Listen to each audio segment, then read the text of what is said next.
A passagem de hoje é Gênesis 41, 46, 57. Vamos ler juntos. E José era da idade de 30 anos quando esteve diante da face de Faraó, rei do Egito. E saiu José da face de Faraó, e passou por toda a terra do Egito. E a terra produziu nos 7 anos de fartura, a mãos cheias. E ajuntou todo o mantimento dos 7 anos que houve na terra do Egito. E guardou o mantimento nas cidades, pondo nas cidades o mantimento do campo que estava ao redor de cada cidade.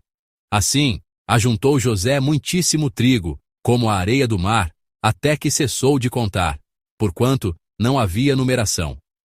E nasceram a José 2 filhos, antes que viesse o ano de fome, que lhe deu Azenate, filha de Potífera, sacerdote de On. E chamou José o nome do primogênito Manassés, porque disse: Deus me fez esquecer de todo o meu trabalho e de toda a casa de meu pai. E o nome do segundo chamou Efraim, porque disse: Deus me fez crescer na terra da minha aflição. Então acabaram-se os 7 anos de fartura que havia na terra do Egito, e começaram a vir os 7 anos de fome, como José tinha dito, e havia fome em todas as terras, mas em toda a terra do Egito havia pão. E tendo toda a terra do Egito fome, clamou o povo a Faraó por pão. E Faraó disse a todos os egípcios: Ide a José, o que ele vos disser fazei. Havendo, pois, fome sobre toda a terra, abriu José tudo em que havia mantimento, e vendeu aos egípcios. Porque a fome prevaleceu na terra do Egito. E todas as terras vinham ao Egito, para comprar de José, porquanto a fome prevaleceu em todas as terras. Amém. Hoje, compartilharei uma mensagem com o título: Os 2 filhos de José, esquecimento e frutificação. Primeiro, gostaria de mostrar algumas fotos. A cabeça de uma estátua foi cortada, e o rosto em uma moeda ou pintura foi apagado. Em uma inscrição, as letras gravadas foram até mesmo raspadas. Todas essas foram tentativas de apagar o rosto e o nome de alguém. Em latim, isso é descrito pela expressão.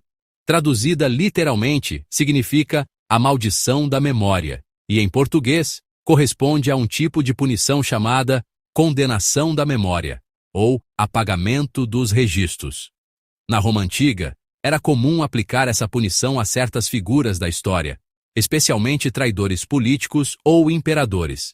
Por exemplo, o imperador Domiciano, conhecido pela sua severa perseguição aos cristãos no final do século I, é um dos imperadores cujo reinado é contado entre as 10 grandes perseguições. Imperadores como Domiciano e Geta receberam a punição de ter a sua memória apagada. Essa punição vai além de uma simples sentença de morte ou confisco de bens. É uma penalidade que remove completamente o nome e os vestígios da pessoa, fazendo com que ela seja tratada como se nunca tivesse existido. Qual foi a reação das gerações futuras quando os registros foram apagados? Os estudiosos posteriores, por causa desses registros apagados, ficaram ainda mais curiosos e passaram a pesquisar mais. Por que o nome desta pessoa foi apagado? Por que o seu rosto foi apagado? Eles se perguntavam. O resultado irônico foi que, por causa dessa pesquisa, essas pessoas se tornaram ainda mais destacadas e lembradas pelas gerações seguintes. No caso da UPI, o esquecimento era a própria punição, uma maldição. Mas será que o esquecimento, o ato de esquecer, é sempre uma maldição? Na verdade, não é bem assim. Hoje em dia surgiu até mesmo o termo direito de ser esquecido. Com a chegada da era digital, todos nós estamos a viver numa época em que talvez tudo seja registrado para sempre, uma época em que nunca somos esquecidos. Creio que sinto isso mais profundamente do que qualquer um aqui. Desde que me tornei o pastor titular, todos os meus sermões são gravados em vídeo. Desde que vim para esta igreja e comecei a pregar a palavra, na verdade, nunca estive satisfeito com um sermão meu. Nunca desci do púlpito a pensar: ah, desta vez eu fui bem. Desço sempre a pensar: ah, seu tolo, por que é que fizeste daquele jeito? Sempre que termino um sermão e desço do púlpito, penso: Puxa, eu devia ter feito aquela parte de outra forma. Por que complicar tanto? Se eu tivesse mais umas 2 horas, ter-me-ia preparado melhor. Desço sempre deste púlpito com esses pensamentos. No entanto, todos esses sermões estão guardados e disponíveis para que qualquer pessoa possa assisti-los novamente a qualquer momento. Talvez eu, como pastor, precise mais do que ninguém desse direito de ser esquecido. Mas, como apagar os vídeos não alivia a minha consciência, consolo-me com a determinação de preparar bem o próximo sermão. Assim, vivemos numa sociedade em que o esquecimento se tornou impossível. Por isso, buscamos o direito ao esquecimento e vivemos numa época em que ser esquecido não é necessariamente uma maldição, mas pode ser uma bênção. O texto de hoje também mostra o esquecimento como uma grande bênção. Na passagem de hoje, vemos o esquecimento de José. Através desse esquecimento, José cumpre o propósito de Deus para a sua vida e dá frutos. José está a atravessar o portão do esquecimento para avançar em direção à frutificação. Vamos examinar a vida de José na passagem de hoje pela perspectiva do esquecimento e da frutificação. José tornou-se governador do Egito. E ele teve 2 filhos. Aos seus 2 filhos, José deu nomes que continham uma retrospectiva da sua vida, um olhar sobre a sua jornada. O nome do primeiro filho, Manassés, significa esquecimento. Vamos ler juntos o versículo 51 do nosso texto de hoje. E chamou José o nome do primogênito Manassés, porque disse: Deus me fez esquecer de todo o meu trabalho e de toda a casa de meu pai. José chamou o seu primogênito de Manassés. A palavra Manassés vem do verbo hebraico, que significa esquecer, não lembrar. O nome do segundo filho, Efraim, significa frutífero, ou frutificação. Vamos ler juntos o versículo 52. E o nome do segundo chamou Efraim, porque disse: Deus me fez crescer na terra da minha aflição. A nossa Bíblia traduz o nome de Efraim com o sentido de crescimento ou prosperidade, mas o nome original vem do verbo hebraico, que significa dar fruto. Para que José prosperasse na sua vida, ou seja, para dar frutos, para alcançar aquele ponto final, havia um caminho que ele precisava obrigatoriamente percorrer: o caminho do esquecimento. Dar frutos e prosperar são, de certa forma, um ato de construir. Mas, para construir, a Bíblia diz que há algo que precisa ser feito primeiro: o ato de remover, de apagar. Se não apagarmos bem, não poderemos construir bem. Se construirmos algo sem remover adequadamente o que estava antes, surgirão sempre problemas. É como construir uma casa ou um edifício num terreno mal preparado, onde a fundação não foi bem feita. O mesmo acontece ao servir comida. Antes de colocar a comida, o recipiente deve ser bem esvaziado e limpo. Por isso, antes de encher e construir, o ato de esvaziar e apagar deve ser bem executado. Assim, Deus, ao dar o primeiro filho, permitiu que José esquecesse. O que ele o fez esquecer? A Bíblia registra que Deus o fez esquecer de todo o seu sofrimento e da dor que sofreu na casa de seu pai.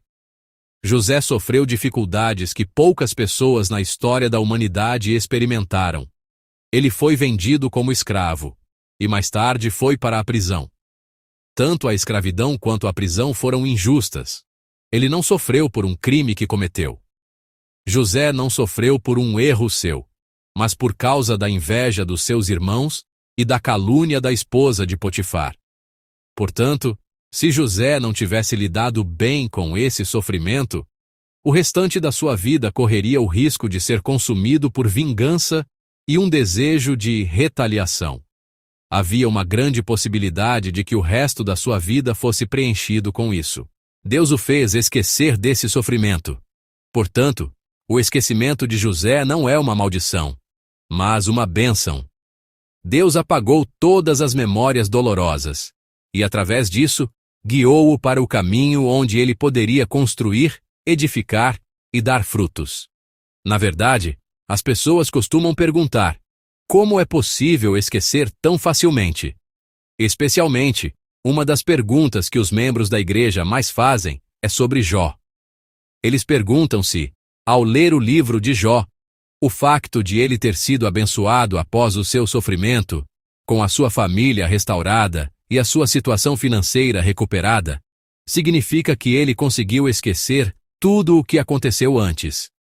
Os filhos dele morreram. Será que isso pode ser esquecido? Será que isso é felicidade no final? Recebi muitas perguntas como essa. Como eu respondi? Quando recebo essa pergunta, costumo responder: por que me pergunta isso? Deveria perguntar a Jó. Na verdade, eu também costumava pensar: será que estas coisas tão dolorosas, que ferem até os ossos, podem ser esquecidas só porque se recebe uma bênção depois?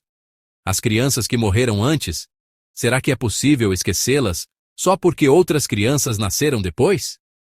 Dizem que os pais enterram os filhos no coração. Será possível superar essa dor? Eu não sei a resposta, mas acho que posso aproximar-me dela assim. Quando entramos na poderosa presença de Deus, quando experimentamos essa sua poderosa presença, sentimos que a existência do eu se torna cada vez menor, muito, muito pequena, a ponto de quase desaparecer. Ao orar ou mergulhar nessa poderosa presença de Deus, sentimos que essa existência do eu, esse eu teimoso ao qual nos apegamos, vai diminuindo até desaparecer. As emoções e os pensamentos que eu sentia antes, que em tempos normais pareciam enormes, quando mergulho profundamente na presença de Deus, parecem tão insignificantes. Sinto como se fosse vomitar a qualquer momento e, de facto, na sua presença, às vezes vomitamos. Nessa situação, sentimos e percebemos que fora de Deus, nada mais importa. Quando isso acontece, talvez consigamos entender o coração de Jó. Pois, ao entrar na presença de Deus, sentimos como se um mundo de uma dimensão completamente diferente do mundo em que vivemos se abrisse. Talvez seja essa a dimensão que Jesus quis dizer quando falou que no céu não haverá casamento nem união. É muito, muito difícil explicar isso com palavras, mas se vocês experimentarem por si mesmos, sentirão. Ah, é isso que ele queria dizer. Quando experimentamos essa poderosa divindade de Deus, essa sua poderosa presença, a primeira coisa que sentimos é uma profunda vergonha de nós mesmos. Sentimos-nos insignificantes.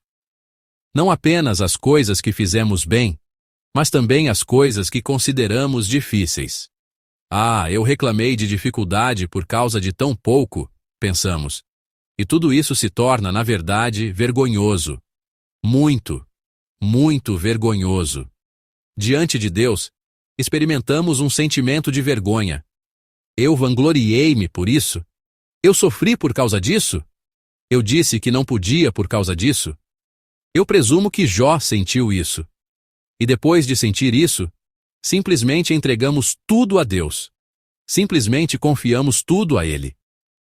Ah, as coisas às quais me apeguei, as coisas que guardei, as coisas que segurei, tudo isso é simplesmente lançado diante de Deus, dentro dos valores e do mundo de Deus. Nessa dimensão, a tristeza, a emoção que eu sentia, é percebida de uma forma um pouco diferente. Não apenas a tristeza, mas também a alegria é percebida numa dimensão diferente. Foi provavelmente nesse momento que Jó confessou: eu te conhecia só de ouvir, mas agora os meus olhos te veem. Talvez possamos pensar nesse tipo de esquecimento a partir desta perspectiva. Gostaria de compartilhar outra experiência minha sobre o esquecimento. Durante os meus estudos no exterior, o meu pai faleceu. Na manhã de domingo, horário da Alemanha, conversei com o meu pai que estava no hospital e ouvi a sua voz a dizer: deves ter te assustado muito. Ouvi a voz do meu pai, preocupado mesmo no leito do hospital. Aquela conversa por telefone acabou por ser a última vez que ouvi a voz do meu pai. Eu já tinha recebido a notícia de que ele estava em estado grave e planeava voltar para a Coreia naquele dia. Na época, eu servia numa igreja em Frankfurt e depois do culto, a caminho do aeroporto de Frankfurt, o vento soprava com uma força incomum. Soprava com muita violência. Cheguei a pensar se o avião conseguiria descolar. De alguma forma, o avião descolou e eu cheguei à Coreia na manhã de segunda-feira. Fui para a estação de Seul, e no comboio para o sul, liguei o meu portátil e abri uma aplicação de mensagens da época chamado Netion. E recebi uma mensagem de um irmão mais novo da igreja. Dizia: "Irmão, o que vamos fazer?" Assim, no comboio a caminho de Daegu, recebi a notícia de que o meu pai já tinha falecido, sem esperar por mim. Calculando o tempo, foi quando eu estava a caminho do aeroporto na Alemanha, naquele dia de vento forte. Todos os tipos de pensamentos me vieram à mente. Eu poderia ter comprado a passagem e voltado mais cedo, mas insisti em ir depois de cumprir o meu ministério de domingo. Eu achava que um ministro deveria, naturalmente, agir assim. Por causa daquela teimosia, não pude estar ao lado do meu pai no seu leito de morte. Por isso, durante todo o funeral, não consegui chorar. Na verdade, eu punia-me, dizendo a mim mesmo: "Você não tem o direito de chorar." Depois do funeral, voltei para a Alemanha, e então, o meu pai começou a aparecer constantemente nos meus sonhos. O conteúdo dos sonhos era sempre o meu pai a morrer de maneiras diferentes. Às vezes, eu resgatava o seu corpo inchado da água, outras vezes, havia um incêndio ou um acidente. Quando tinha esses sonhos, acordava assustado e a chorar. Pensando agora, talvez fosse a maneira de um filho que não esteve no leito de morte despedir-se do pai. Talvez as emoções que não pude expressar a chorar no funeral se manifestaram daquela forma mais tarde. Mas o problema era que, nos dias em que o meu pai aparecia nos meus sonhos, algo mal acontecia sempre. Um acidente de carro, ou eu perdia a minha carteira. Nos dias em que tinha esses sonhos, algo mal acontecia sempre. Como isso se repetiu, chegou um ponto em que, nos dias em que tinha esses sonhos, eu nem conseguia sair de casa. Eu não saía, ficava apenas em casa. Eu tinha tanto medo, a ponto de ser aterrorizante, do que poderia acontecer. Então, um dia, o meu pai parou de aparecer nos meus sonhos. Vagamente, calculando o tempo retroativamente, foi quando o meu segundo filho nasceu. Eu culpava-me como pecador a pensar: você não pode alegrar-se. Você não tem o direito de se alegrar. Você também não pode chorar. Você não tem o direito de chorar. Naquela época, Deus deu-me o meu segundo filho. Aquele bebê fez-me sorrir de novo e ajudou-me a esquecer as coisas que eu não conseguia esquecer. Hoje em dia, ele não me obedece muito, mas ainda assim, sou tão grato por ele, que é como se já tivesse cumprido toda a sua piedade filial por uma vida inteira, desde o nascimento. Na vida de José, esse esquecimento também foi importante. Foi através desse esquecimento que José avançou em direção à frutificação. Se José não tivesse esquecido as coisas do passado, se não tivesse conseguido esquecer, ele provavelmente não teria dado bons frutos.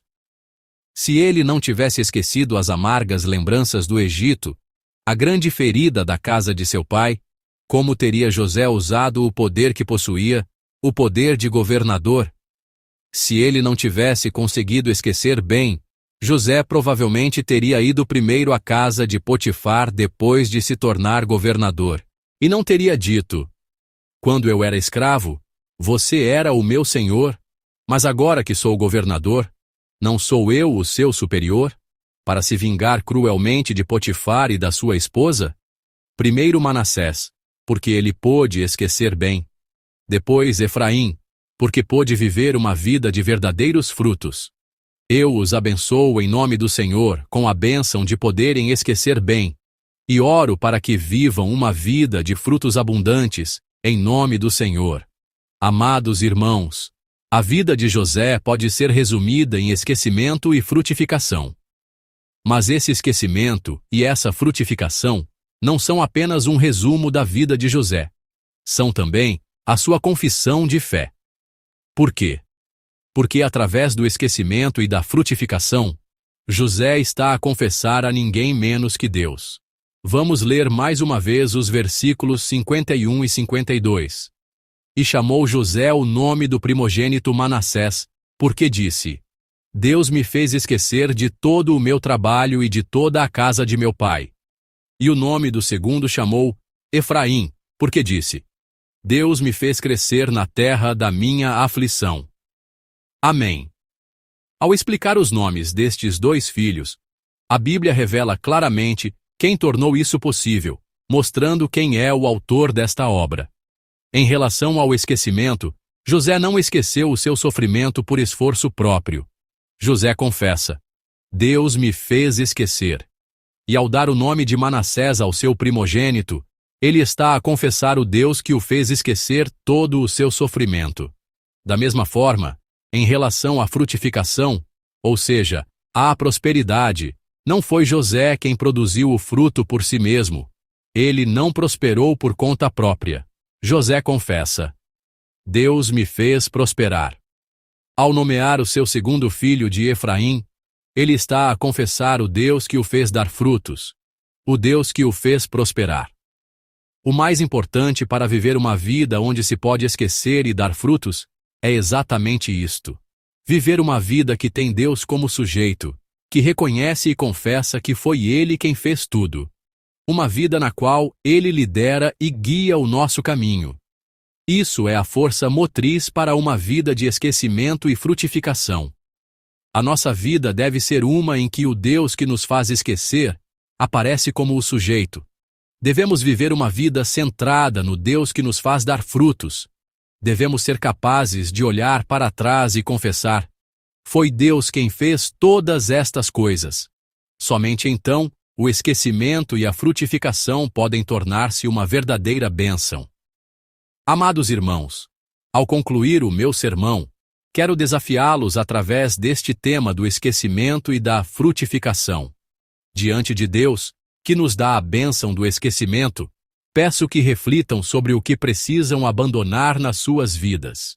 Os hábitos que ainda não conseguimos abandonar, mesmo depois de entrar na fé, os valores que tínhamos antes, a teimosia com que nos apegamos a algo dizendo: posso abandonar tudo, menos isto. Deus quer que abandonemos essas coisas, pois, para construir, é preciso apagar. Para encher, é preciso esvaziar.